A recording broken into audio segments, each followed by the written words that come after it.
What's going on, comic book collectors, and welcome back to another video. In today's video, we're going to be starting a brand new series. It's called What Did I Read and What Did I Purchase? So the point of this is just to highlight the books that I have actually read, as well as mix in some purchases that I made, and today's going to be a really good one.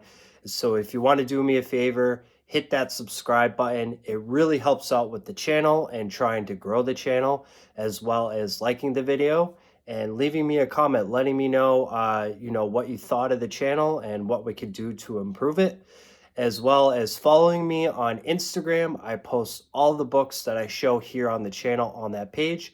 You can follow me at up.northcomics. So the first book I'd like to talk about is one that I finally got the chance to read. It's a pretty popular book. It's seen a lot in the community. It's usually slabbed if it's a higher grade copy. Mine is actually a lower grade copy because I wanted to read the story. As I do with all my books, I try to read them. So this book was ASM number 238. So this one was read last night, actually, and this art is done by John Romita Jr. and Sr. So you have that to also look at, and what's better than that? The story starts off, it has Peter, Aunt May, and Nathan, her friend. They are walking down the street, and a car pulls out in front of them, and they nearly get hit. So Peter Parker turns into Spider-Man.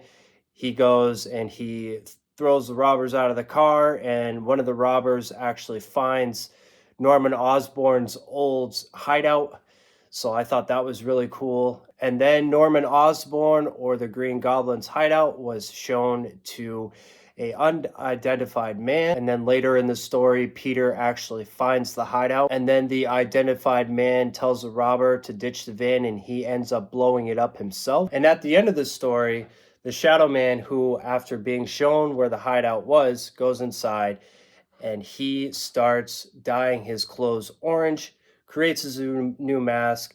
He ends up finding the glider, and there's the end of the story. So I'm going to go ahead and open up this book and just show you guys some awesome panels that I thought were cool and had some really good art. So in this panel, you could see that the bank robber actually jumps out of the car and he's attempting to flee from Spider-Man by throwing a gas bomb at him, and then he jumps down into the sewer that he finds. And then this panel at the very bottom is where Peter Parker, or Spider-Man, starts having flashbacks and he remembers the Norman Osborn hideaway. And then at the very end of the book, we finally get to see the Hobgoblin here. That's some nice art. Really cool. So that's going to do it for the book that I read this week. Like I said, if you guys want to check it out, it's got a really good story, awesome art by both Romitas. Highly recommended. Great book, and definitely a must for any Spider-Man collector. So now we get into the second part of the series. What did I buy? What did I buy myself this week for my own collection? This one was purchased off of Instagram from a guy named Aaron. He goes by A1's Comics. Really cool dude. We talked for a little bit, and he has a family just like me, and a lot of people could relate to it. He sold me this book just because I asked him if he had this particular book for sale, and he did. He actually had 2 copies, so I picked the copy that I wanted myself. So this package just came in yesterday. I couldn't wait to open it anymore. I wanted to make sure that I saved it to open up with you guys and share my joy and share the excitement live on camera so that you guys get to see it. So without further ado, we're going to go over to the desk, take a look at this book. Then we're going to come back here and go over how the sale went and how I liked everything. Hopefully everything went good, which I'm more than sure it would. I have a friend, his name is Rohan, who also recommended Aaron to me. So thank you, Aaron, and thank you, Rohan, and thank you everybody who looked out for this book for me. I'm really happy to finally add it to the collection and just enjoy it. So let's go check it out. All right, now that we're set up at the desk, we're going to get right into this. I'm going to open up the packaging and we will go from there.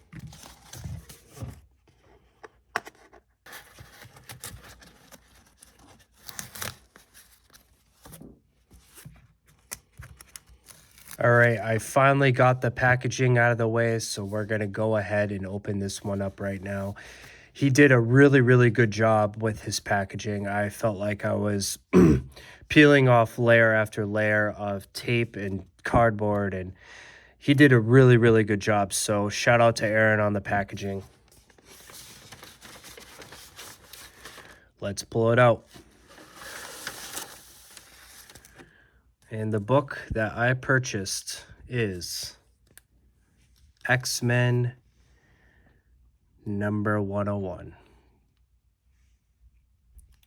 Very, very nice copy right here. This is a pretty big book. It's a pretty big book for many reasons. It is the first appearance of the Phoenix, which is one of my favorite characters in X-Men. So really, really happy to add this one. We're going to go ahead and open this one up together and check it out, just because with books like this, you are always have to be concerned of restoration or anything funny going on. So we're going to go ahead and peel this one back from the Mylar and backing board and see what's going on. And now that we got the book out of the Mylar and board, we're going to take a look at it a little bit closer together. It's definitely going to need a press. It's going to benefit from a press for sure, just in the front cover. This one was purchased at about a 4.550. You can see we have some spine ticks and some creases. Definitely a big crease right here. A little bit of waviness to it, which I'm pretty sure a press is going to take care of all of that. Take a look at the back. It's got some moisture. It's got some moisture damage, so that's definitely going to have to be ironed out.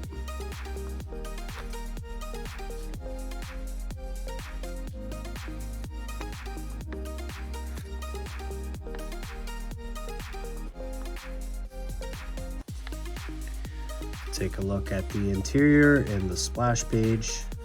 Everything looks good for the staples. Everything looks good there. Splash page looks good.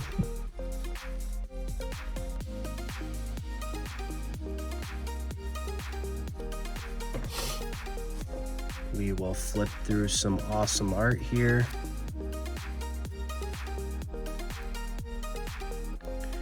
As we make our way to the centerfold, staples are nice and intact.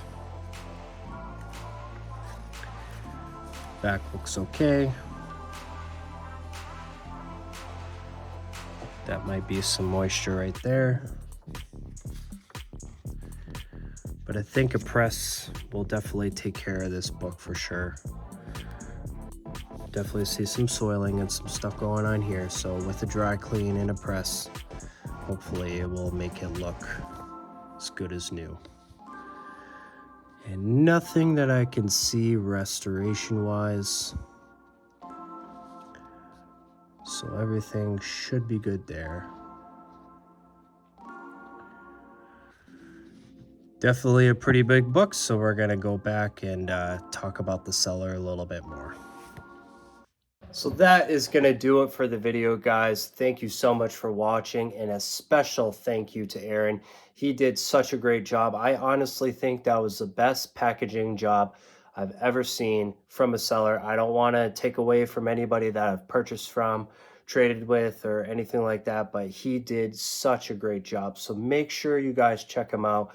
Buy some books from him. He doesn't just have X-Men books, he has other big keys. I've seen them before, so make sure you check out Aaron's page, guys. This information is down here again if you want to check him out. And of course, the big reason why we're here, X-Men number 101, another big key to add to the collection for this year. So let's see how far we could take this thing. I know that I made a pretty big goal at the beginning of the year. I wanted to kind of stop collecting just random books and, run filler kind of books. And I wanted to get some big keys for my collection. So we already got the ASM 50 behind us. We got this one. It can only go up from here, right? So continue to check out the content.